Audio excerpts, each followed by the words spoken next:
dia. Beth. Beth, como é que... Vamos então dar início agora à sessão de defesa da dissertação de mestrado em Meios Culturais e Projetos Sociais de Andressa Irembete Arpinagé.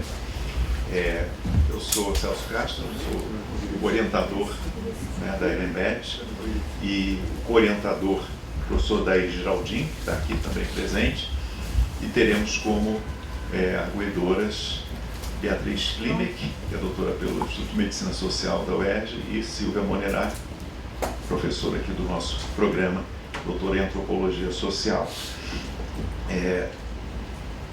Andressa, ou Irembete, como preferirem, preparou um vídeo, junto com a ajuda da Laura, um vídeo de 15 minutos, que resume o produto dela, Quer dizer, o resultado do mestrado profissional é mais um produto do que uma dissertação, embora tenha um texto dissertativo. A gente vai passar o vídeo, que foi preparado, como eu disse, resume a trajetória dela e o produto que foi idealizado e produzido. Em seguida, ela fica à vontade, claro, para comentar, antes de passarmos a palavra por ordem, primeiro para Beatriz Klimek, depois para Silvia Monerá, em seguida o Dair e eu falaremos. Claro, a Irembete responde também, evidentemente, aos comentários, sugestões, as intervenções das duas participantes da banca. Ok? Só pedir para apagar a luz.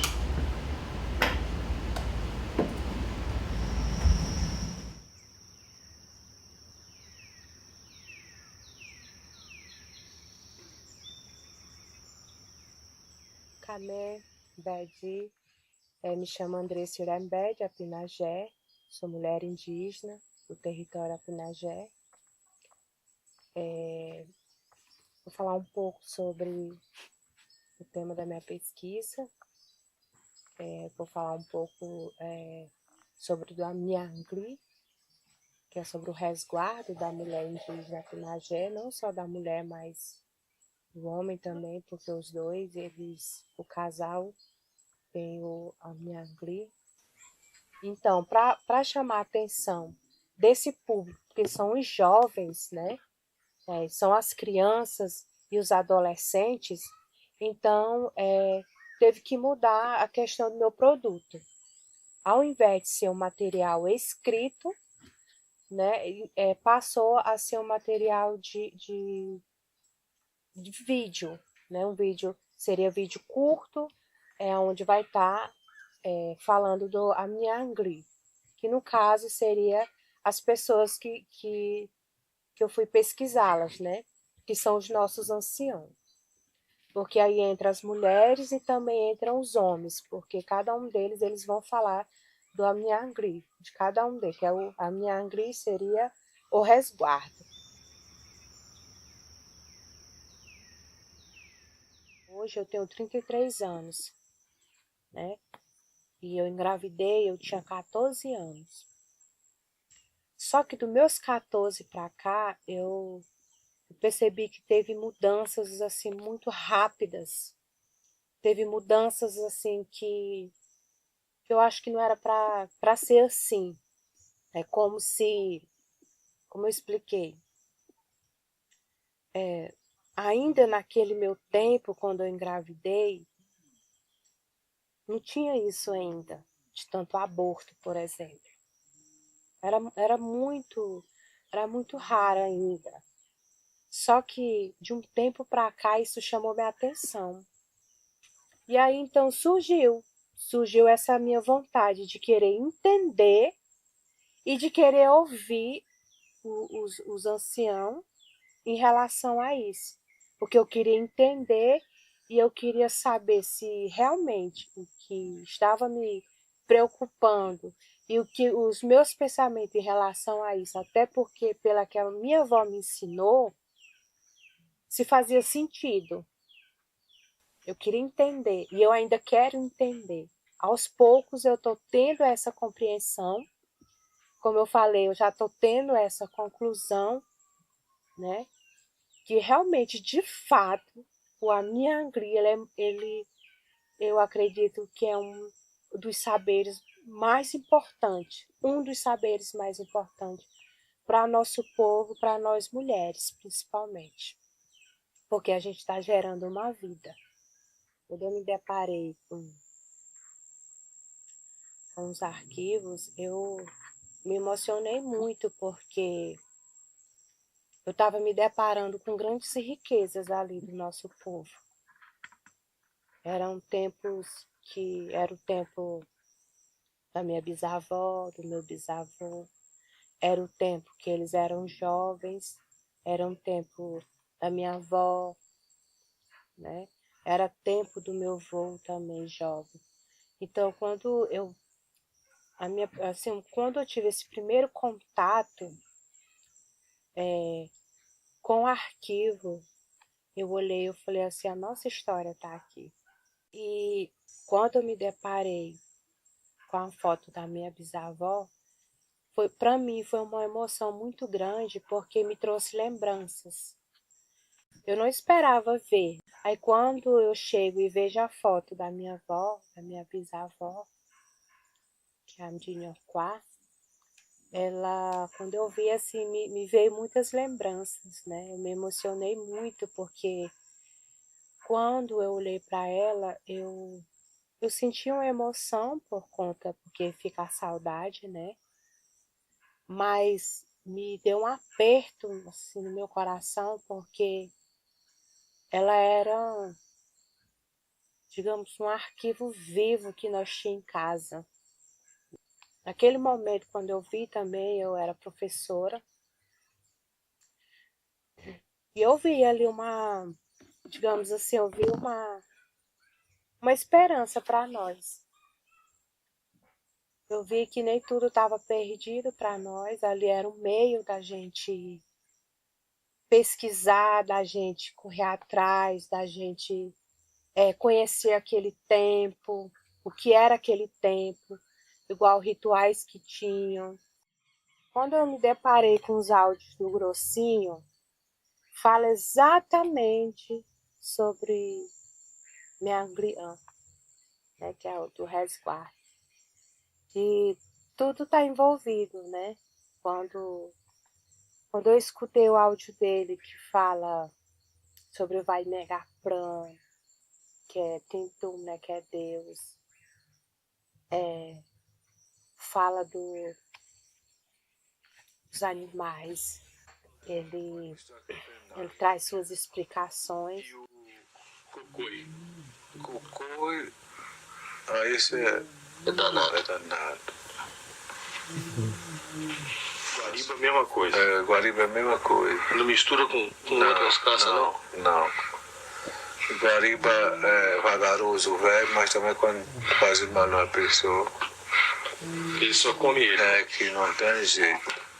Nesse caso é só ele. Bom, essas mulheres que eu decidi pesquisá-las, né, ouvi-las, eu pensei exatamente na trajetória delas, pelo fato de que elas são do tempos mais antigos do que nós, elas são ainda dos tempos que as práticas, esses tipos de práticas eram mais vivenciadas, porque elas vivenciaram isso, elas viveram isso, e também são mulheres que carregam muitos conhecimentos tradicionais, né? Então eu foquei muito nessas mulheres por conta disso. Por exemplo, a Pron, eu admiro muito ela, porque ela vive muito ainda a nossa cultura. E quando eu ouvi o esposo dela também, né, o seu João Pedro, eu vi ele, eu fiquei impressionada assim com ele, porque por ser homem, né, ele trouxe um conhecimento muito grande. Ele falou das ervas, né? Ele falou das ervas que a gente tem que usar.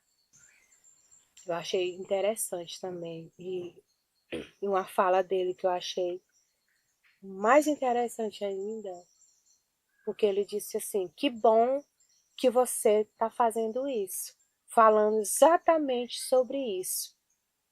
Porque meus netos, meus filhos, Ele não me pergunta, ele não pergunta a nós. Ele não chega para perguntar. E que bom que você está fazendo esse seu trabalho.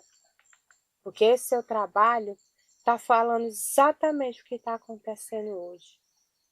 E vai ficar talvez para os nossos netos aprender. Assim, eu fiquei feliz. A gente pesquisou a Maria dos Anjos. E ela de certa forma, ela matou uma curiosidade minha. Porque eu já vi ela mais jovem do que ela está hoje. E ela tem o cabelo todo branco. Eu sempre me questionei isso. Eu falei, ela é tão nova e já está com o cabelo todo branco. Então, ela acabou me explicando.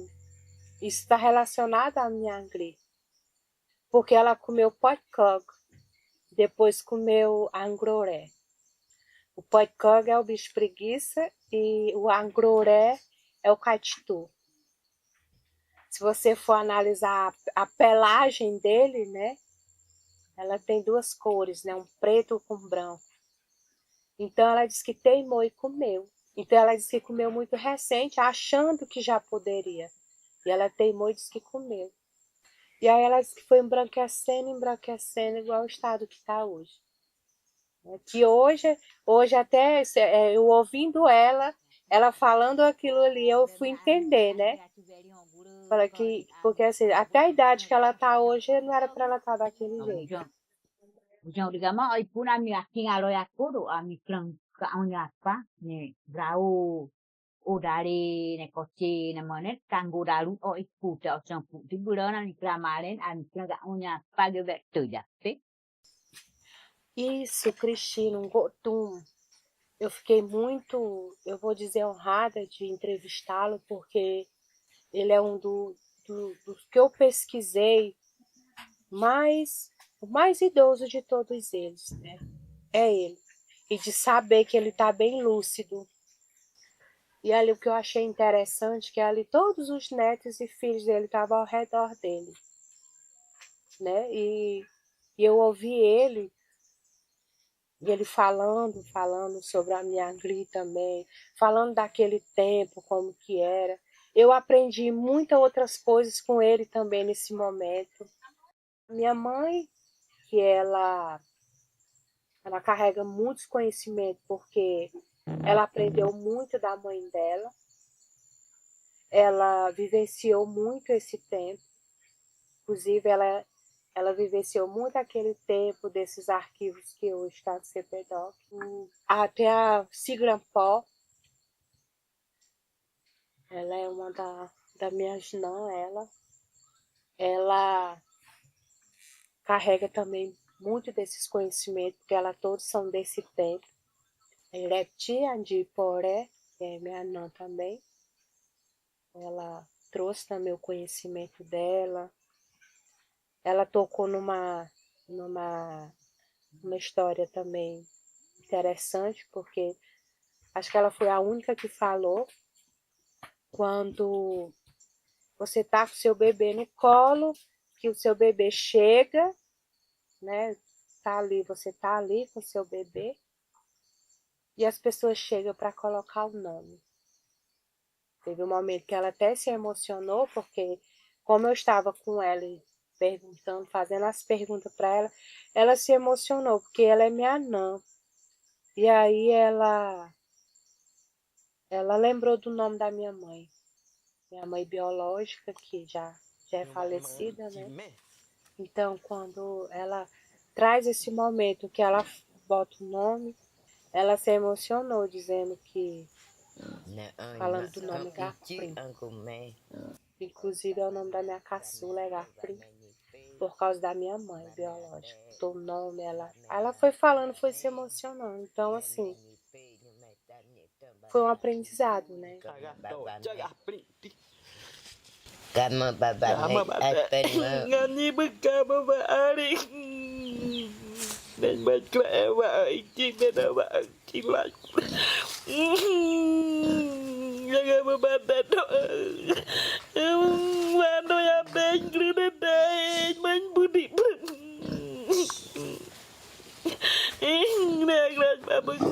ni magabay labas belagri nadamdoon mauyarin na bayaran dito segura.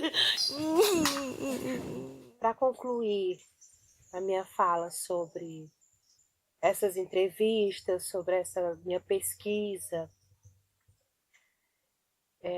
toda essa percepção que eu tive em relação a tudo que eu ouvi, eu quero dizer que, primeiro, que eu aprendi muito, muito. Eu acredito que, por mais que eu seja panim desse mesmo povo, a Pinagé, eu nunca vou saber tanto como eu aprendi nesse período de entrevista que eu fiz com eles. E como mulher indígena, eu quero deixar para outras mulheres indígenas, para outras meninas, para minhas filhas, né? A nossa resistência enquanto mulher, o nosso saber, o nosso lugar enquanto mulher indígena, né? Dentro dessa nossa identidade. Então, assim, esse trabalho, ele me possibilitou a isso. A buscar, a ter mais conhecimento, a não parar, né, no meio do caminho, digamos assim, da gente lutar também. E acho que é isso. E é isso que eu quero deixar também dentro do meu trabalho para o meu povo.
Obrigado, eu acho que esse vídeo, né, resumiu e deu uma visão, né, muito mais clara do interesse dela, do tema, das pessoas que ela entrevistou e do que foi o produto, né? Mas, enfim, se fica à vontade agora para complementar.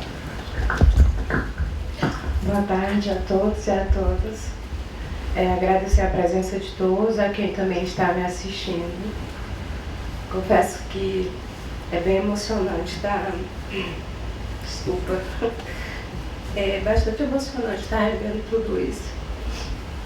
Quando eu estava, só para frisar, enquanto eu estava fazendo a minha pesquisa, em todo momento eu me emocionava bastante, né? Porque lá atrás eu tive uma oportunidade de aprender e eu não aproveitei essa oportunidade, né? Enquanto a minha bisavó estava viva. Eu acredito que é algo que eu vou sempre carregar comigo, que vai me apertar muito meu peito por conta disso, porque eu não quis aprender. Mas os arquivos do Roberto da Mata me deu uma esperança.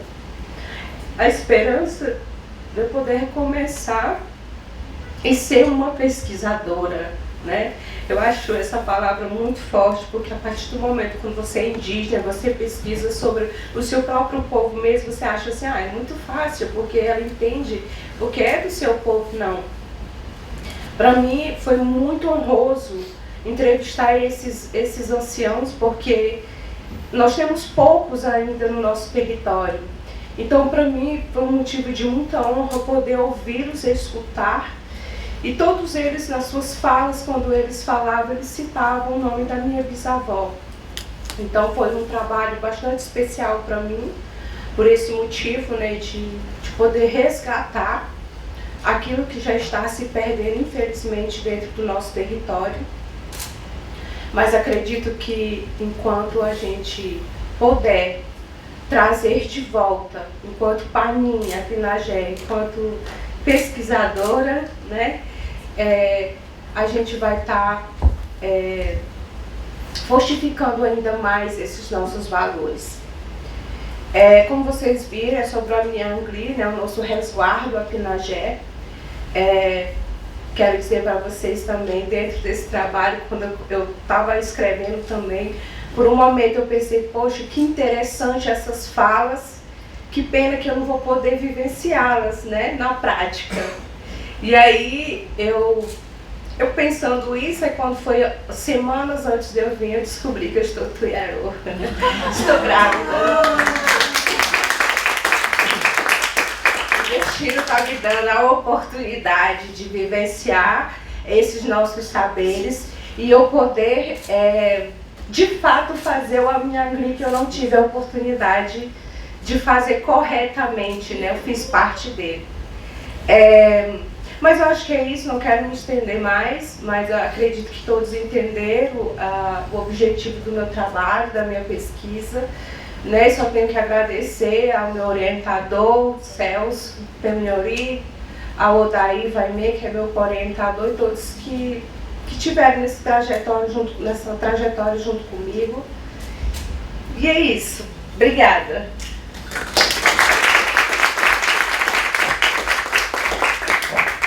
Obrigado. A surpresa também para todos nós. É uma grata surpresa. Parabéns. Bom, vou então passar a palavra para Beatriz Klimek, que está em Nova York agora, está participando virtualmente aqui da banca. Continua aqui na hora. Primeiro, me emocionei agora em saber dessa notícia. Acho que a gente lê também o trabalho, antes de começar a dizer que a gente lê o trabalho, vendo também esse seu desejo de passar por esse processo, e é muito bonito saber dessa notícia agora. Primeiro, eu queria agradecer, enfim, imensamente esse convite, é uma honra para mim estar aqui hoje, poder participar. Eu estava muito interessada na sua pesquisa desde que você comentou em dezembro no seminário Apinagé. E meus comentários aqui não pretendem dar conta da sua pesquisa como um todo, porque eu acho que tem muita coisa para você olhar, para pensar para frente. E eu espero continuar seguindo, te ouvindo e te acompanhando também a partir desse momento. Eu queria, então, começar te parabenizando por esse trabalho, por você chegar aqui nesse dia de hoje, é um momento de muita celebração. O mestrado ele envolve sempre uma decisão de coragem, de interesse e de comprometimento. E a gente consegue ver esse comprometimento em cada linha que você escreve, em cada um dos vídeos, em cada fala sua. E ele está claramente ali, mesmo com todos os desafios adicionais, né, que a gente sabe, de você não estar no Rio, de não ser na sua língua materna. Acho que eu queria também frisar isso sobre o texto escrito. É um trabalho que, sem sombra de dúvida, tem o rigor acadêmico que se espera na Fundação Getúlio Vargas. E tem também uma sensibilidade que só você pode trazer para esse trabalho, com a sua experiência, com a sua história. E acho que esses dois aspectos combinados montam um trabalho que é realmente brilhante. Depois de ler e assistir o seu trabalho, a sua introdução, eu me dei um tempo para pensar e eu fiquei com a palavra cerimônia na cabeça. Não cerimônia como um evento pontual, mas como algo que exige, né, esse certo grau de respeito, de reverência. E se eu entendi corretamente, esse entendimento do processo da gravidez, que como quase um grau distinto de uma experiência comum e cotidiana. Algo que acontece que, então, deve se pensar diferente, viver diferente a partir daquele momento.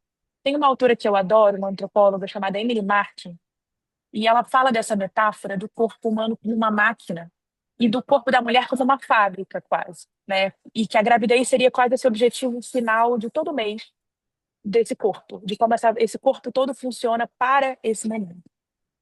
E assim, nessa visão da medicina moderna. E a menstruação todo mês é quase uma falha dessa fábrica, né? Então não veio essa gravidez, esse corpo falhou, não se entende muito. Essa seria uma leitura dos textos, né, dos livros de texto da medicina moderna nesse sentido. Um corpo que não cumpriu a sua função, não deu certo naquele meio.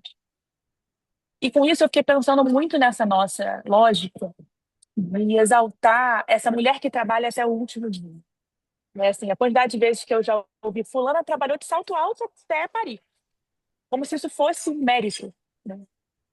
E o seu trabalho também, e as histórias me fizeram pensar sobre como o ideal dessa mulher é quase a gente fingir que nada está acontecendo. Então ninguém pode saber que você menstrua, de preferência que ninguém veja, que ninguém saiba, que você não perturbe ninguém se você estiver com cólica, se você estiver passando por alguma coisa, e que não perturbe em nada que mal aparente se você estiver grávida.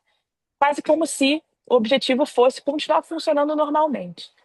E aí esse resguardo que você pesquisa, ele vai falar não só, assim, impressiona que ele vai falar não só desse corpo da mulher, mas também do corpo do homem. E de como esse homem também deve passar por um resguardo. E aí, mais do que isso, que é muito interessante também para quem lê, é que você informa a gente que esse resguardo, ele também ele acontece nesse corpo individual, mas ele também acontece na comunidade. Porque as funções, as tarefas não podem mais ser realizadas. Então, alguém tem que tomar conta daquela tarefa a partir daquele momento. Isso diz também de uma construção coletiva, né, que afeta todo esse grupo que se une, né, ali para assumir aquelas funções e para dar, eu acho, de novo, essa palavra que me volta, essa reverência, essa cerimônia a esse momento que acabou de começar. E aí eu também fiquei pensando em você, nesse lugar de educadora, de pesquisadora. Eu queria destacar que no começo do texto escrito, você começa dizendo: é difícil me identificar como pesquisadora.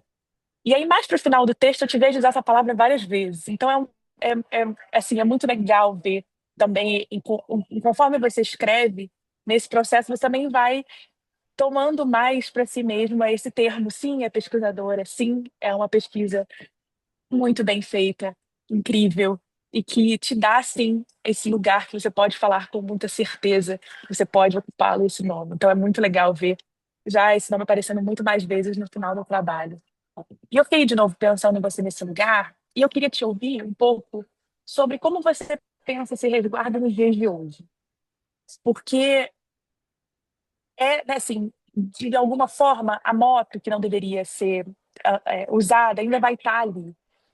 Tem outras interferências, eu fiquei pensando na questão de não poder ir nos velórios, não poder estar com doente por essa fragilidade, e fiquei pensando no celular, por exemplo, nessas más notícias que chegam, né, assim, às vezes no seu telefone, que te buscam sem que você saiba. Então, eu queria pensar e ouvir você sobre esse resguardo hoje. Se você acha que, com tantas mudanças em relação ao que não estava presente quando a sua bisavó experienciava isso, se você vê outras adaptações, talvez outras restrições que possam passar a ser importantes também para esse talvez novo resguardo, essa retomada desse resguardo, dessa tradição, mas também nesse novo contexto. Tá muito barulho, gente? Pedir desculpa. Tá dando para ouvir tranquilamente? Ok, obrigada. Seu trabalho também me fez pensar que seria muito interessante esse registro desses alimentos, do que é recomendado ou não recomendado com os alimentos para as mulheres indígenas Pinagé de uma forma mais ampla. Porque você vai mencionar, ali na página 22, e parece, quando você escreve, tem quase uma linearidade, desde que essa menina menstrua pela primeira vez até esse momento da gravidez, né? Quase como os alimentos que a partir de então devem ser evitados em determinado momento. E parece também, eu tenho essa sensação desse corpo que se prepara. Você mesmo disse que essas gravidezes acontecem de alguma forma cedo, então talvez esse registro também, não só dessas ervas, mas desses alimentos que devem ou não ser consumidos não só durante a gravidez, mas também antes, é um material interessante para também, se você se já não está registrado também, para que tenha esse registro. Eu ia fazer um comentário em relação ao material, que é muito bem gravado, muito bem editado, todo, assim, a sua fala é muito boa. É interessante porque eu li o texto primeiro e fui assistir a sua introdução depois, e elas se complementam de alguma forma, porque no texto eu consigo sentir a sua emoção. Você escreve de uma forma, assim, perfeitamente acadêmica, mas que transmite a emoção que você sente no texto. E aí poder ver você narrando traz quase uma outra dimensão muito bonita para aquilo. E ao mesmo tempo, depois voltei a ler o texto, entrando em contato de novo com a forma escrita e com a discussão sobre metodologia um pouco mais e a bibliografia, mas ainda assim carregando essa sensibilidade, essa emoção que eu, pelo menos, quanto pesquisadora, valorizo muito nos trabalhos e está muito presente aqui. E aí eu ia fazer uma sugestão justamente desse vídeo mais curto que você apresentou hoje. Ia ser um comentário, porque eu fiquei pensando nesse trabalho não só, e aí eu quero te ouvir sobre isso, mas não só na sua apresentação e você usando ele como educadora, mas isso como um legado, como algo que você não precisa estar presente. Mas, ao mesmo tempo, a sua introdução, esse vídeo de 15 minutos, já permite que, mesmo que você não esteja presente, a sua construção desses vídeos, o seu processo também esteja incluído numa apresentação. Então, eu achei isso excelente. E aí eu queria te ouvir um pouco também sobre os seus objetivos, né? Assim, muitas vezes o produto final de uma dessas pesquisas é para um outro usufruir, né? Então você vai deixar uma pesquisa para um instituto, para algum lugar. E você tem essa oportunidade única de criar esse material e ter esse próprio interesse em divulgar. Eu queria te ouvir um pouco nesse processo. Claro que você não precisa ter essa resposta já aqui, mas nesse processo de escrever e gravar e estar aqui hoje, como é que você está pensando em levar para a sala de aula, em levar para outros círculos? Como que você, assim, como são os seus desejos em relação a isso? Porque a gente assiste e fica com essa sensação de querer saber como é a recepção, como vai ser, e enfim, seria um prazer poder também acompanhar e saber desse processo conforme ele ocorrer, ou eu não sei também se já aconteceu, se você já fez alguma apresentação, já apresentou alguém esses vídeos. E acho que, por fim, tem, enfim, outros textos que eu queria te mandar que eu acho que vão te fazer pensar coisas, tem discussões, uma discussão importante que eu gosto da Marina Nutt e da Jane Russo, que elas vão falar sobre um retorno da ideia do parto natural hoje por mulheres com muito dinheiro, querendo voltar e fazendo menção a uma certa ancestralidade e produzindo um terceiro tipo de parto a partir disso, né? E acho que poderia ser interessante para você dialogar, se você quiser continuar na academia, eu espero muito que queira. Sim, acho que é um trabalho que nos dá vontade de ler mais, de ler pensando sobre outros aspectos. E eu queria mais uma vez parabenizar por essa pesquisa fantástica, por essa contribuição que você deixa, não só para os homens e mulheres apirajé e indígenas, mas também para nós não indígenas, que a gente pensar sobre o nosso próprio processo, sobre como a gente entende. E com o que a gente espera também desse corpo nesse momento. Agradecer muito a honra de estar aqui. E eu estou mais aqui para te ouvir, na verdade, o quanto eu puder. Então, eu passo a palavra para a Silvia. Ou para você, eu não sei como é que fica esse retorno. Obrigada. Você prefere responder agora? Tá, então, só fala.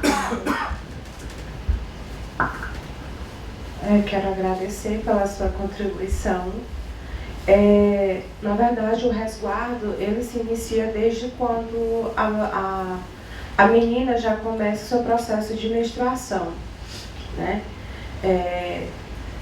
Na verdade, aí já começa a preparação do corpo, né? Então, é necessário ter o amniangri, já começa daí, né?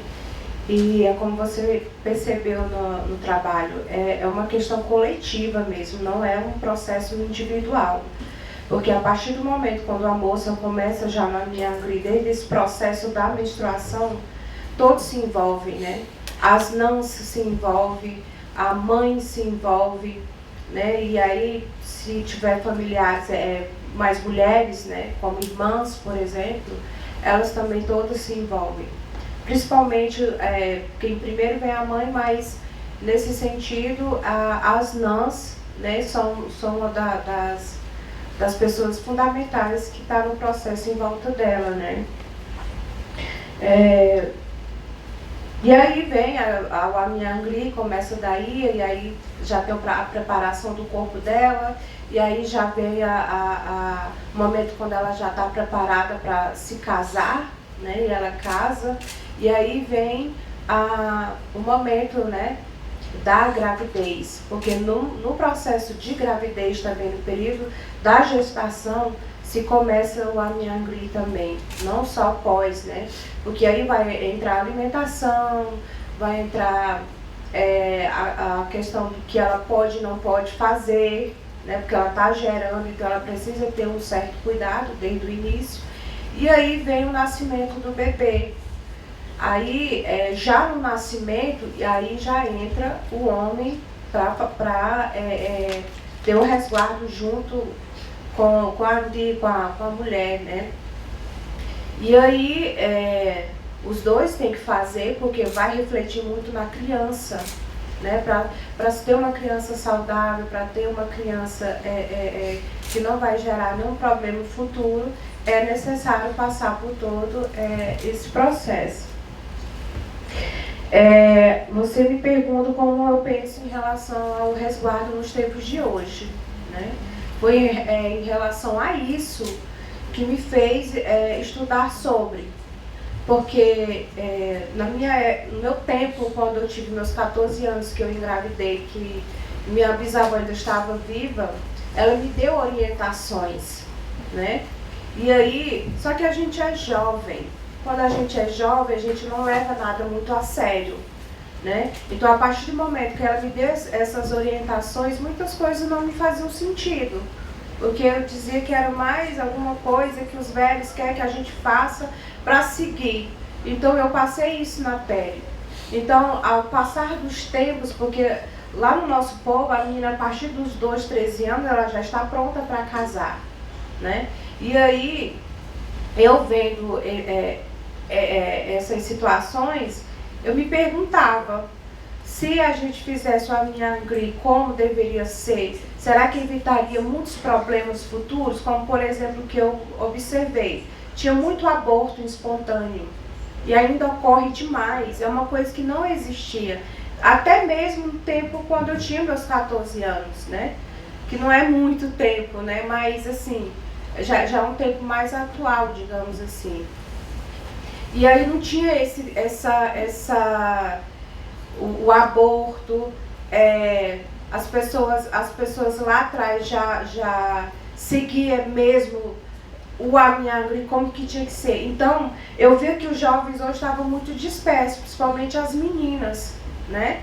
As meninas engravidavam e faziam tudo que tinha de fazer, jogava bola e tudo mais. Então, isso me intrigava muito. Então, quando eu me deparei com os arquivos que o Grossinho fala sobre isso, junto lá quando o Roberto da Mata, ele faz as perguntas, ele vai falando, assimilou aquelas falas do que minha avó dizia. Então, ali me despertou. Aí foi aonde eu pensei, se eu tivesse feito, talvez hoje eu não teria tanto problema como eu tenho hoje, né? Então, eu penso que refletiu a isso, que eu não fiz esse Amiangri. Então, hoje eu vejo assim que a tecnologia, né? Hoje tem muito celular já dentro da aldeia, tem televisão, tem tudo isso. Por mais que a tecnologia em si traga informações, mas o que está dentro da nossa cultura é diferente, né? Do que, vamos supor, do que vai passar algo sobre a saúde ali, o que vai orientar. É totalmente diferente. Então, pensando nisso, eu quis estudar e ouvir esses mais velhos em relação a isso, por conta disso, para ver o que poderia evitar sobre. Por isso que no processo da minha pesquisa, eu mudei o produto, porque como eu sou pedagoga, eu pensei em trazer esse material para dentro da sala de aula. Por quê? Porque ali está um público maior, que são as crianças, são os jovens, principalmente essas meninas que já estão em preparo para o casamento, né? E aí eu pensei dessa forma, mas quando eu fui perceber também que o nosso aprendizado ocorre através da oralidade, seria muito mais fácil de entendimento para esse público, porque, claro, a língua portuguesa é uma segunda língua falada, né?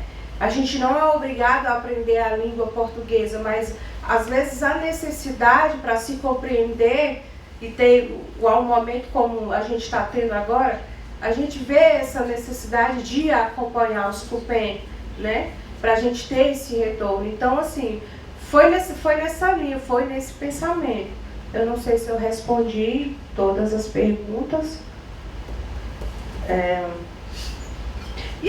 Acho que eu respondo um pouco sobre o objetivo, né, desse meu trabalho, porque é realmente orientar essa juventude nossa e esse produto também entrar para as escolas, porque a gente frisa muito as escolas porque a escola ainda é um meio que a gente tem para resgatar, de fortalecer ainda os nossos valores, ainda os nossos saberes. Por isso, assim, que todo tempo a gente cita muito a educação, né? A educação indígena. Então, pensando nisso, para mudar, talvez, né? Digamos assim, mudar esse quadro para a gente que está acontecendo de muito aborto, dessas meninas não levar a gravidez a sério, achar que tá grávida, eu posso fazer tudo, e não é. E também uma coisa que eu percebi, a falta o interesse também dos mais velhos, né? De repassar isso para a juventude. Até entendo também, porque a juventude não tem mais interesse. Então os mais velhos também já não mostram mais tanto interesse. Obrigado, Bebete. Bom, passo então agora a palavra para a Silvia Moreira, a segunda agricultora. Queria agradecer muito o convite e principalmente parabenizar você pela gravidez. Fiquei muito emocionada de saber. É muito legal a gente poder acompanhar, né, o trabalho da qualificação para cá. Seu trabalho cresceu muito. E aí eu queria elogiar mesmo, né, todo o seu empenho, sua seriedade, compromisso com a memória, né, e sobretudo a vocação para a pesquisa que você demonstra e que você vem desenvolvendo ao longo desse seu trabalho tão comprometido, como a Bia falou. Queria também, né, dizer o quanto é uma honra para nós, enquanto CPDOC, estar hoje aqui, né, defendendo a primeira defesa de uma aluna indígena, Pinagé, e com um trabalho tão bom, como a gente pode verificar aqui hoje. O seu compromisso, né, com a produção e com a transmissão de conhecimento são admiráveis e merecem ser destacados, né? Eu acho que quando você faz essa fala inicial, falando da oportunidade que você perdeu com a sua avó, certeza que você já mais do que recuperou, né, isso, e agora com a gravidez você vai ter a oportunidade de mostrar o quanto que você aprendeu com ela também, com as anciões, mas também com ela. Muito bonito ver o quanto que todos eles recordam da sua avó e quanto que a memória que você teve quando se deparou pela primeira vez com a foto dela está presente em todos os anciões também, não só em você. Queria elogiar muito o quanto você, dessa vez, né, para a defesa, trouxe um relato pessoal muito mais extenso, foi uma coisa que eu falei com você na qualificação. Eu acho que você expôs de maneira tão sensível o seu interesse pelo tema e a forma como ele te afeta, né, tanto como pessoa, mas também como afeta as indígenas, a Pinagé de maneira mais ampla, é notável, é impressionante e, enfim, também merece ser destacado. Bom, o trabalho trouxe essa perspectiva de dentro, né? Então você, ao mesmo tempo que se consolida também a partir do mestrado como uma pesquisadora, com essa vocação, como eu já disse, para pesquisa, você consegue também, ao mesmo tempo, trazer uma perspectiva, de certa forma até militante, né? Uma autoetnografia, de mostrar o quanto que esse seu trabalho de dentro também traz muitos desafios, né? Relacionados a essa dificuldade de estranhar o familiar, de perceber as mudanças com o tempo, as mudanças nas gerações, a sua própria mudança em relação à sua perspectiva sobre as suas gravidezes, né, mas também a gravidez de maneira geral, o resguardo de maneira geral. E traz esse desafio, né, principalmente de de emocionar, né? De mostrar o quanto que você se emociona e trazer a partir dessa emoção, como a Bia falou, né? Um trabalho acadêmico sério, de pesquisa, que você, para além de estar consultando os arquivos que já existem, você está contribuindo também para a constituição de um acervo de história oral, né, sobre o resguardo e principalmente valorizar o fato desse material sem a pinagé, na língua pinagé, né, na língua pani, e fazer com que essas entrevistas, né, que estão disponíveis agora no site, para qualquer um, possam chegar também de maneira mais fácil, não só aos CUPEM, mas principalmente aos panis, seja na sala de aula, seja no trabalho da saúde, enfim, parabéns mesmo. Então você, né, quando traz agora, de maneira mais profunda, o seu relato também, né, sobre a sua vivência enquanto indígena pinagé, a sua vivência no resguardo, né, e você vai mostrando as suas escolhas, os caminhos que você seguiu, e sobretudo em relação, que é uma coisa que eu falei na qualificação, a sua escolha por fazer uma reflexão sobre a importância de um produto ser, né, na linguagem oral, e também trazer uma reflexão muito importante no trabalho escrito sobre as complexidades de se escrever numa segunda língua e da importância de valorizar, mesmo você estando, né, tendo que cumprir requisitos acadêmicos, né, de maneira escrita, de continuar valorizando a oralidade e constituindo, né, esse acervo de história oral com mulheres e homens apinagé, principalmente mostrando como é que essas diferenças, né, a partir do tempo e do seu próprio ponto de vista são tão marcantes, né. Então, quando você está relatando, né, essa influência, principalmente dos CUPEM, na mudança das tradições, na forma como você mesmo foi contagiada, né, por esse tipo de saber e acabou impactando as suas escolhas na forma como você lidou, né, durante as suas gestações, me lembrou muito o Roberto Cardoso de Oliveira, quando ele vai falar sobre o contato interético, né, ou ficção interética, e como esse convívio e essa contaminação se deram, né, de fato, no convívio com os CUPEM, o quanto que isso pode ser danoso, você falando sobre o aborto, sobre as próprias questões enfrentadas por você ao longo do tempo. Mostra o quanto o seu trabalho contribui também para o campo de maneira mais ampla, não só para o CPDOC ou para o povo apinagé, mas contribui também para uma etnologia indígena, e muito bom. Outro autor, né, que eu fiquei pensando o tempo todo quando estava lendo seu trabalho foi o Lévi-Strauss, né, no texto Eficácia Simbólica, quando o Lévi-Strauss vai descrever a intervenção de um xamã em um trabalho de parto que é considerado problemático, né, e ele vai mostrando como é que rituais, narrativas, né, nativas, né, mitológicas, têm uma função de reintegração simbólica e que a cura, né, nesse processo é representada pela reestruturação, né, a partir de uma eficácia, né, que então se percebe o quanto que determinadas rituais, determinadas restrições alimentares, elas impactam de fato, né, o processo. E no seu caso você foi mostrando como é que esses anciões, né, são os guardiões, né, não o xamã no caso do Lévi-Strauss, no seu caso esses anciões são os guardiões desse saber e desse processo de cura, né. Então você vai mostrando como é que tem um ordenamento, tem alguns significados que são incutidos em cada prática, em cada fase desse cotidiano, desde a menina muito jovem até, né, o nascimento de fato, como é que eles vão se organizando dentro de um sistema que ele faz sentido. E ele é eficaz porque ele faz sentido, porque vocês conseguem verificar, né, o quanto que cumprir esse resguardo ele traz consequências, né, positivas para a gestação. E você mostrou muito bem, né, o quanto que, de acordo com as suas escolhas, né, você não cumpriu o resguardo, isso impactou, né, também, trouxe efeitos danosos, né, que estão muito relacionados, aí volto a lembrar do Roberto Cardoso de Oliveira, com essa contaminação, né, a partir do contato interétnico. Então, estou falando isso tudo para demonstrar o quanto que o seu trabalho também é uma contribuição tão importante para a antropologia social, para a discussão, né, dentro do campo. E aí, enfim, eu queria te ouvir, mas uma terceira lembrança que eu tive também lendo o seu trabalho é o trabalho da Soraya Fleischer sobre as parteiras no Pará, né, que ela vai mostrando a importância dessas mulheres também né, na condução não só do nascimento, mas é isso, de ordenação do sistema, de quanto que esse cuidado ele é importante. Então, eu queria ouvir, não tem críticas, né? Acho que as coisas que eu tinha que falar, eu já tinha falado na qualificação. É muito bom quando a gente vai para uma qualificação e, de fato, as pessoas escutam o que a gente fala e trazem, né, o diálogo de volta. Então, me senti contemplada no trabalho, todas as questões, as provocações e as questões que eu coloquei na qualificação.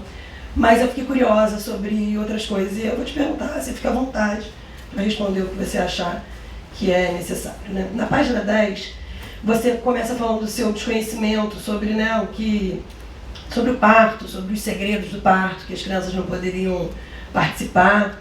E essa curiosidade, né, essa curiosidade que você vem percorrendo atrás dela até hoje, de maneira muito sensível, né? E aí eu queria te ouvir um pouco sobre como que você se sente hoje, voltando, né, e entregando um produto que vai poder ser trabalhado com essas crianças, né? Você de ontem e todas essas curiosidades que agora elas podem ter acesso, né, na escola ou até pelo site, enfim, porque podem também fazer essa busca individualmente. Mas como você está transmitindo esse conhecimento que durante um tempo você não teve acesso e que agora você consegue retornar para o seu povo de maneira tão objetiva, tão clara, mas também tão sensível, trazendo esses significados que estão incorporados para o grupo, né? Como é que é isso para você hoje, né? Retornar com esse conhecimento para essas meninas e trazer esse conhecimento que te faltava, mas que agora você consegue, né, a partir dos seus estudos, trazer. Outra coisa que me chamou muita atenção diz respeito à participação dos homens, né, no resguardo, né? E aí eu fico pensando muito que entre nós, né, entre os brancos, entre os cupém, a criação dos filhos é uma tarefa, sobretudo, feminina, né? Então leva sempre uma sobrecarga feminina. Muitas vezes é só uma pessoa, né, a mãe, cuidando da criança ou das crianças. E acho que você vai mostrando muito bem como, de fato, precisa de uma aldeia para criar uma criança, né? E como que o papel dos homens ele é fundamental, e não só dos homens, mas também das mães e de toda a aldeia, para poder cumprir essas tarefas cotidianas que o pai e a mãe não podem cumprir. Então eu queria que você falasse um pouco mais, acho que para quem não leu o trabalho, mais do que para mim, né, sobre a participação, né, dos homens, das gerações, das diferentes gerações, do cuidado das crianças, e eu acho que isso é um ensinamento que nós temos que aprender com vocês.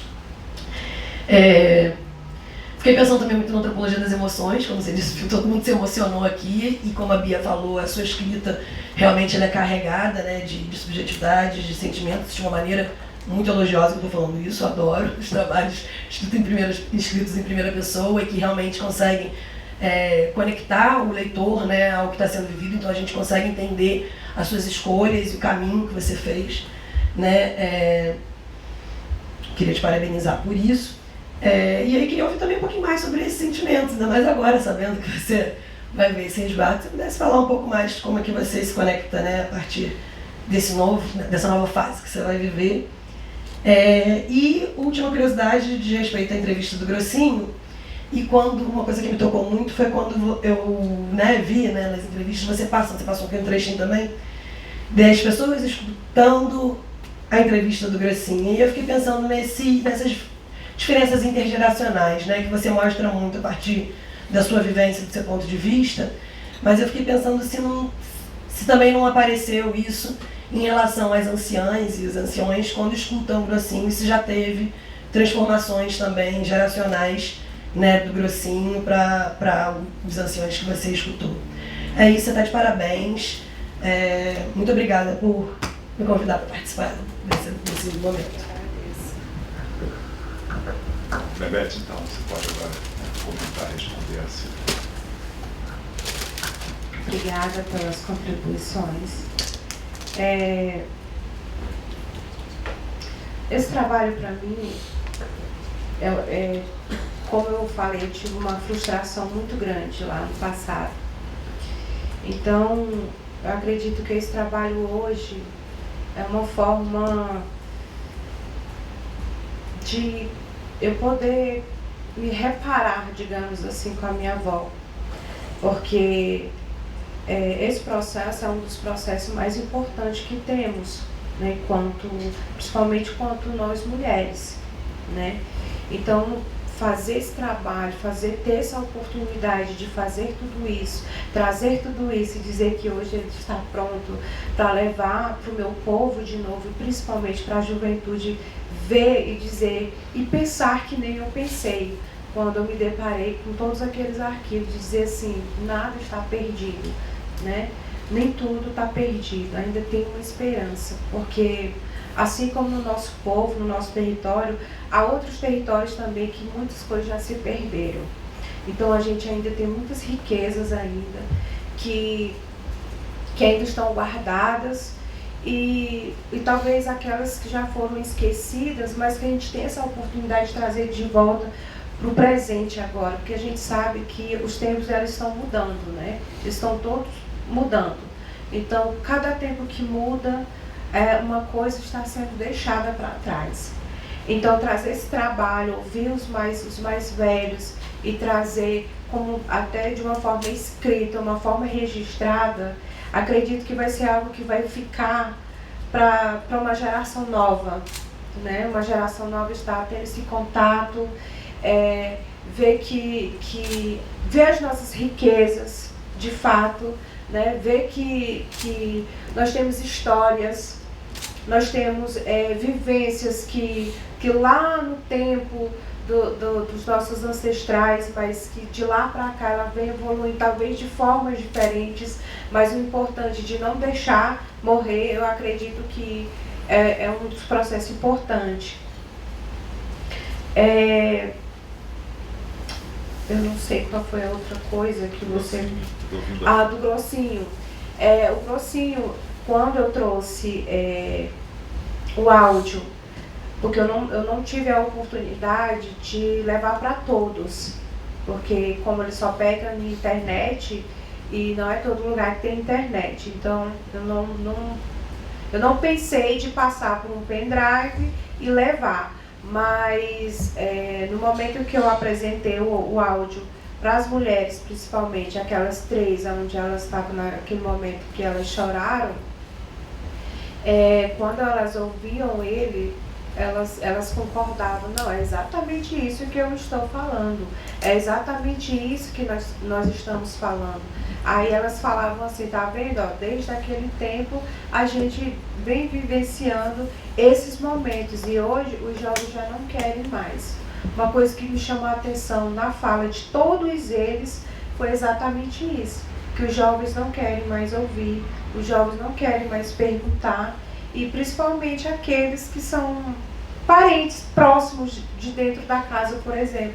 Então ali eu me vi naquele momento, porque se as pessoas ali ao redor, que estão daqueles anciãos, percebessem quanto o tesouro que tem dentro de casa, talvez hoje a gente não estava na condição que nós estamos, né, de perda, porque há muitas perdas, né, dentro desses nossos saberes. Talvez para os cupê, a responsabilidade maior da criança é da mãe.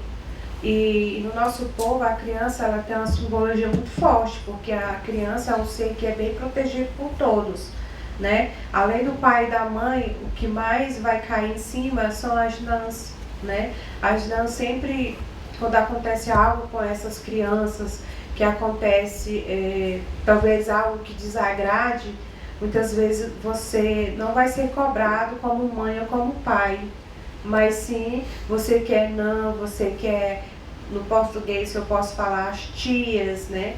Então ali eles vão cobrar de você, das tias, né? E tem um ritual dentro do nosso povo que a criança ela tá ali no centro, né? Quando acontece o Aipem Marchão, que eu não sei ao certo explicar, mas talvez eu daí em outro momento possa explicar direito a língua portuguesa, que é um momento quando dizem que o pajé diz que a criança, por alguma situação que vivenciou, saiu o espírito, né? E aí tem que colocar de volta, né? É o mecaron. E aí, esse momento é um momento que a gente vê o quanto a criança ela é tão protegida por todos, né? como a Beatriz colocou uma palavra, acredito, uma palavra-chave que é a responsabilidade, ela é coletiva, né? Que ela é de toda a comunidade, e de fato é isso mesmo. Eu acho que eu consegui responder. Obrigado, Elibete. Bom, passa agora então a palavra do Daí Geraldinho, que é o co-orientador, né, desde o início, quer dizer, mais do que co-orientador só da Elibete, também é um colaborador desse projeto, quer dizer, desse encontro, né, com os Apinagé desde o início. Boa tarde a todos, todas. Boa tarde. É um prazer muito grande, né, estar aqui, felizmente não na condição de arguidor, mas de orientador, e é uma satisfação muito grande, né? Eu que estive lá com os Apinagé desde 1995, não lembro da Elibete bebezinho, mas ela nasceu mais ou menos nessa época, mas eu lembro dela pequena, quando eu fotografei ela na casa da bisavó dela, né, que está na dissertação. Então, assim, é uma satisfação muito grande, né, enquanto pesquisador, por várias razões, né, mas primeiro, por ter feito o registro lá naquele período, e eu tive a preocupação de gravar, né, e de fotografar. Não filmei muito, né, lá no início, quando eu estava fazendo pesquisas, porque não tinha equipamento, mas posteriormente fiz registros de imagens dinâmicas. Como eu fiz graduação em História, então eu sabia que eu estaria ali com a possibilidade de produzir documentos, produzir registros. E eu imaginava que poderia ser assim, no futuro, os jovens que quisessem, poderiam, né, ter acesso àquelas informações que eu estava tendo e tal, e os Apinagé também sabiam disso, né? Tanto que a sua bisavó dizia, por que você não faz igual o Raimé, né? Vai, grava para guardar e tal. E uma vez eles pediram para mim, eu andava com um gravador, eles disseram, nós queremos que você vá gravar os velhos de agora, porque tem o Miamini e a gente quer que isso fique registrado, porque poucos sabem, tem o Alexandre, tem o Grossinho que ainda sabe, a gente quer que você grave para nós. E eu passei 14 dias junto com o meu Crantum, visitando as aldeias, fui na Botica, fui na Bonito, fui na Mariazinha, né, fui em várias aldeias, claro, o meu Crantum era quem sabia falar a língua, então ele só dizia, liga o computador, eu ligava, o gravador eu ligava, e eles conversavam e registravam tudo ali. Eu não sabia exatamente o que eles estavam falando, mas como eles tinham pedido, era a minha contribuição. E eu imaginando, um dia isso vai servir para alguém. Então eu fico muito feliz, né, de saber que eu contribuí também para que nem tudo esteja perdido, né, como você disse aqui. Né, então, o acervo do Roberto da Mata e o acervo que eu construí e outros também, né, vão agora com esse trabalho hercúleo, né, do CBDOC de digitalizar isso tudo e tornar isso acessível, vai contribuir cada vez mais que pessoas como você, como o Emílio, como o Sullivan, o Gambeira, a Amjad, vão podendo se apropriar agora, né? Não daquela maneira que eu não tinha imaginado, que eram os jovens que quisessem aprender de fato, mas agora como pesquisadores. Vocês vão ser as pessoas que vão ser responsáveis por resgatar então esses conhecimentos e devolvê-los para a comunidade através da escuta desse material e de produção, né, de tradução disso para levar para a comunidade de novo e mostrar que nem tudo está perdido. Então, eu fico feliz, né, do trabalho que você fez e devo confessar que, passado mais de 30 anos do início das minhas pesquisas, eu continuo aprendendo, né? Então, ao ler o seu trabalho, ao orientar na sua pesquisa, ao fazer agora a revisão do trabalho do livro do Neymar da Ju, junto com o Júlio e com vocês, a cada dia tem uma nova descoberta que eu digo, é assim, eu não sabia. Então, para mim, é fantástico, porque ao mesmo tempo em que eu vejo que aquela ação lá no passado, de 30 anos atrás, ela foi importante, né? E está sendo importante agora. Então eu fico muito feliz de poder ter contribuído lá atrás e fico feliz de ter contribuído aqui agora no presente com você, com a orientação, e muito feliz de poder estar participando agora nesse momento. Parabéns pelo trabalho, parabéns pelo bebê que vem aí. Bom, hoje acho que é um dia muito, muito especial para todos nós, né? Todos nós aqui, o CPDOC, o programa, né? E as pessoas também, indivíduos que estão envolvidos nesse projeto. Eu uso a falta de uma palavra melhor para descrever esse grande encontro, né? Como foi o título do primeiro filme que a gente fez, né? Reencontro, encontros, reencontros, que nós estamos tendo já há mais de 3 anos. Né? Tem 3 anos e um pouquinho que eu escrevi pela primeira vez aqui para o Gambê, o Júlio, dizendo que, olha, nós recebemos uma doação de um arquivo, o professor Roberto da Mata está nos honrando ali, assistindo, né, essa defesa, e tem material enorme que eu acho que é de interesse para os apinagéricos. Tem 3 anos e alguns meses, foi meados de 2022. Né? Eu havia entrevistado o Roberto lá no finalzinho de 2021, né, na casa dele lá em Niterói, Jardim Bar, e depois ele doou para ser o CPDOC, o arquivo dele. E esse foi, vamos dizer, um ato inicial de tudo isso que começou a acontecer aqui, que envolve, por um lado, documentação, arquivo, entrevista. É uma entrevista que leva a doação de um arquivo, que leva a doação de outros arquivos. Nós recebemos depois o arquivo do Odair Geraldinho, de outras pessoas também, que estiveram de alguma forma relacionadas aos Apinagé, também outras etnias indígenas. A produção de história oral, né?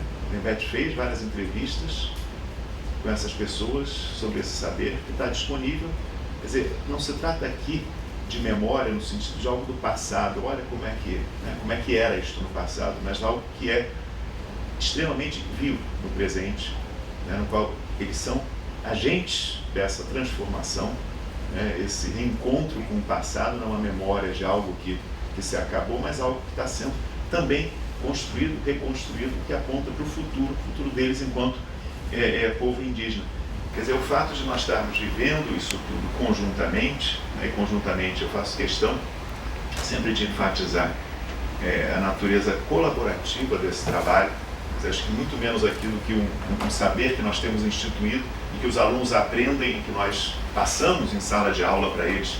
Aqui, de fato, tem um processo colaborativo no melhor sentido do termo e o mais respeitoso que nós podemos ter sido desde o início, desde o primeiro contato que nós fizemos.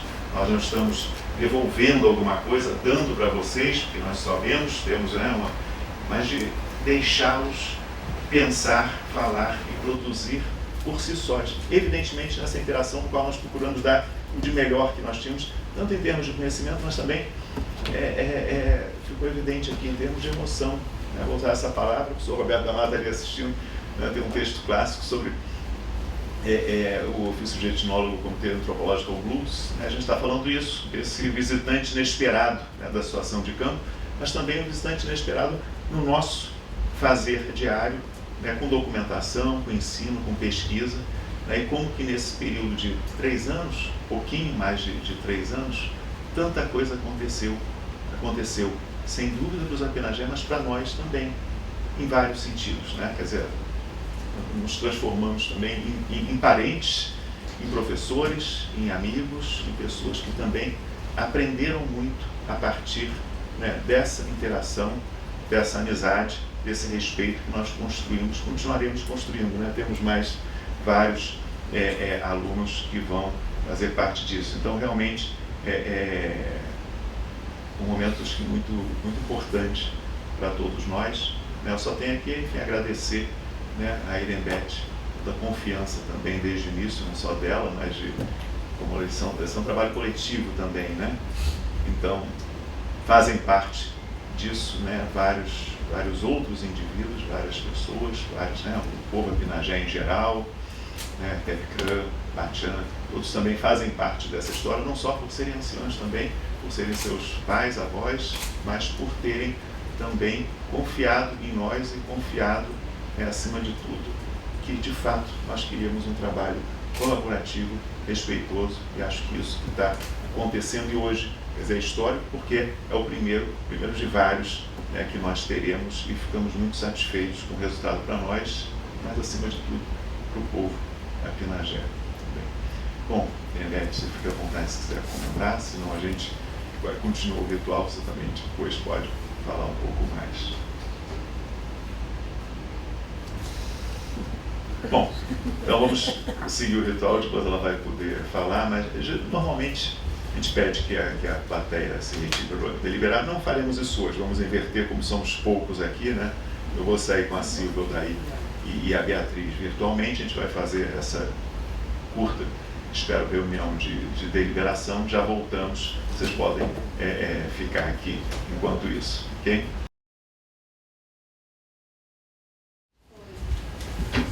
Muito bem, então a banca, aqui após uma não longa deliberação e nem difícil deliberação, examinando o trabalho da Andressa Rembete, apinagé, sobre, vocês viram, né, o resguardo tradicional apinagé, saberes, corpo, saúde e memória, decidiu pela aprovação dela, que a partir desse momento passa então a ser a mais nova mestre do nosso programa de pós-graduação. A banca pediu só para enfatizar mais uma vez, né, a importância desse momento, né, a importância desse evento que nós estamos aqui tendo a honra e o prazer de presenciar. Então, parabéns à nova mestre.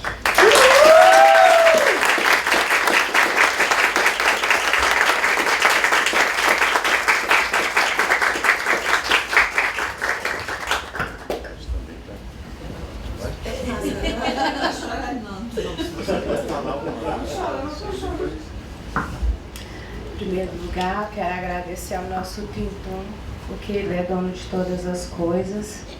Estou bem emocionada.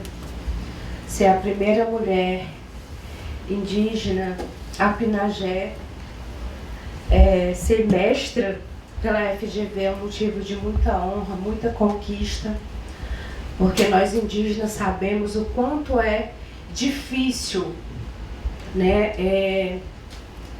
A gente está no meio dos cupé, a gente tem o respeito que todos nós indígenas merecemos ter. E a FGV, ela propôs isso para a gente enquanto estivemos aqui, aos professores, a toda a equipe também do CPDOC, porque a gente veio através, né, do CPDOC para conhecer o projeto, conhecer o arquivo, foi por onde tudo começou. E a gente teve a oportunidade de fazer o mestrado aqui.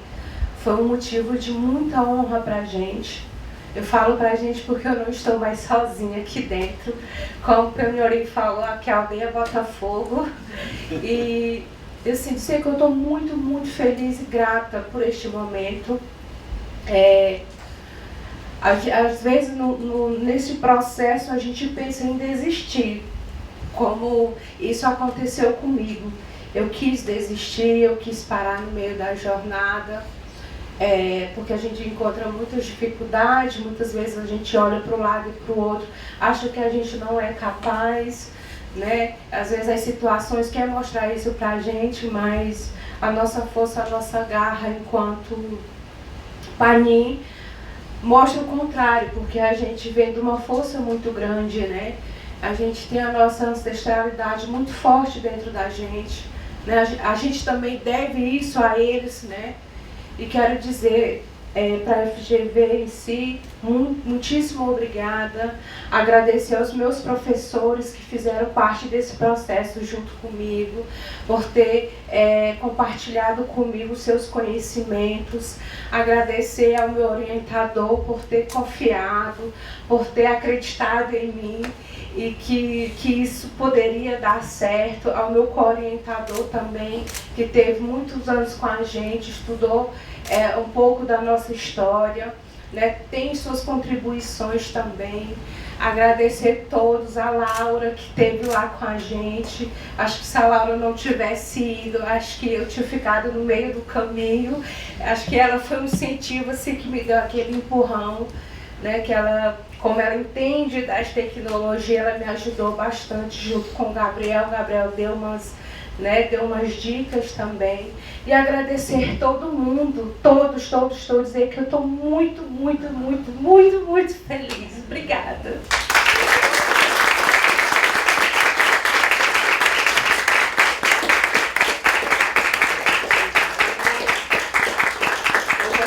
Eu vou fazer algo pela primeira vez na minha vida, algo que eu prometi para minha avó e não pude cumprir. Eu vou tentar me esforçar um pouquinho para fazer.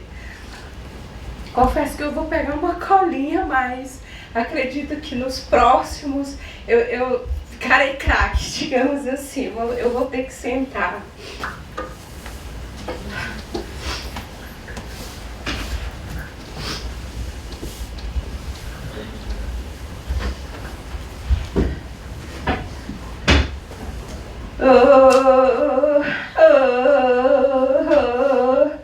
Manjuru chua Oribaipe Yurempe Tini Chigama Amjoe Ape Kachara Game Ipritanta Amjujua Gama Vanma Hamba Peritoi Kachitato Gukwa. Mãe, bateu bumbum, agora o bumbum nariz, a tua pare. Ele me gupia, ele come pare, como me come de bumbum de bumbum. Toi, babu, tua nariz, me cadere, para mim, chacam, dari, cama, taito.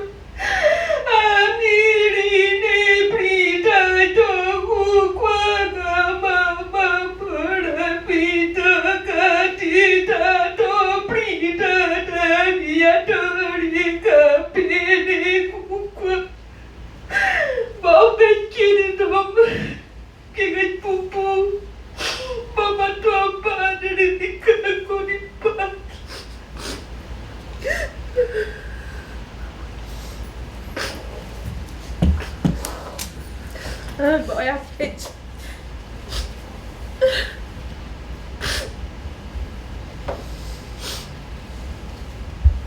Esse é o nosso choro. Esse é o nosso choro. Mbamati, que eu iniciei e finalizei com Mbamapri.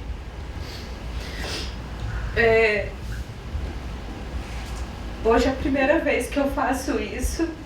Nem no meu território nunca fiz, é a minha primeira vez. Um dia eu disse para minha avó: vó, me ensina a chorar nosso choro. Não é que eu quero que a senhora morra logo, mas no dia que a senhora tiver que partir, eu quero chorar o nosso choro. Porque a minha bisavó era considerada uma das maiores cantoras do MPHP. Era uma mulher muito importante dentro do nosso território. E de uma certa forma, as pessoas elas tentam nos cobrar isso, né? Porque a gente é neta e a gente tinha que saber. E, infelizmente, a gente não pôde aprender muito, porque a gente não quis, porque a oportunidade teve. Então, esse momento para mim é muito importante, porque eu pude homenageá-la agora. E eu fiz esse choro dentro do meu nome, porque é uma das coisas que também tem na nossa cultura. Meu nome é Irene Beck e eu fiz o choro dentro do meu nome. E essa foi uma homenagem para minha bisavó, Amdinha Quá. Obrigada. Muito obrigado.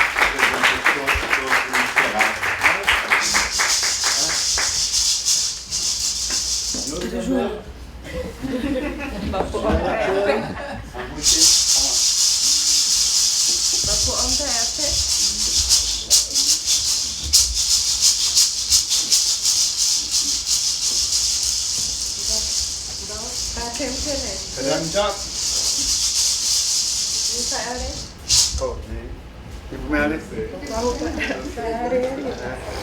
Mais um meio. Pra todo mundo sair na câmera.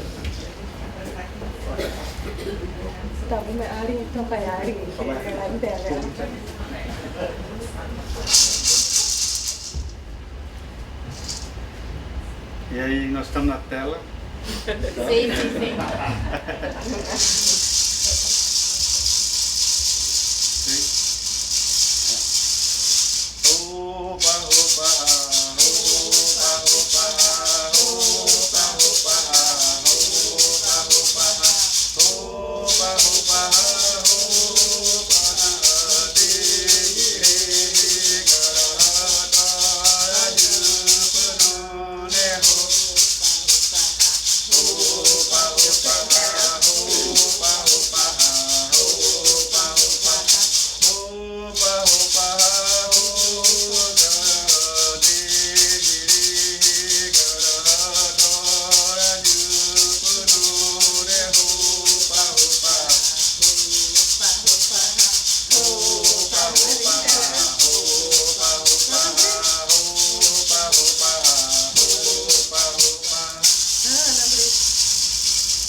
Também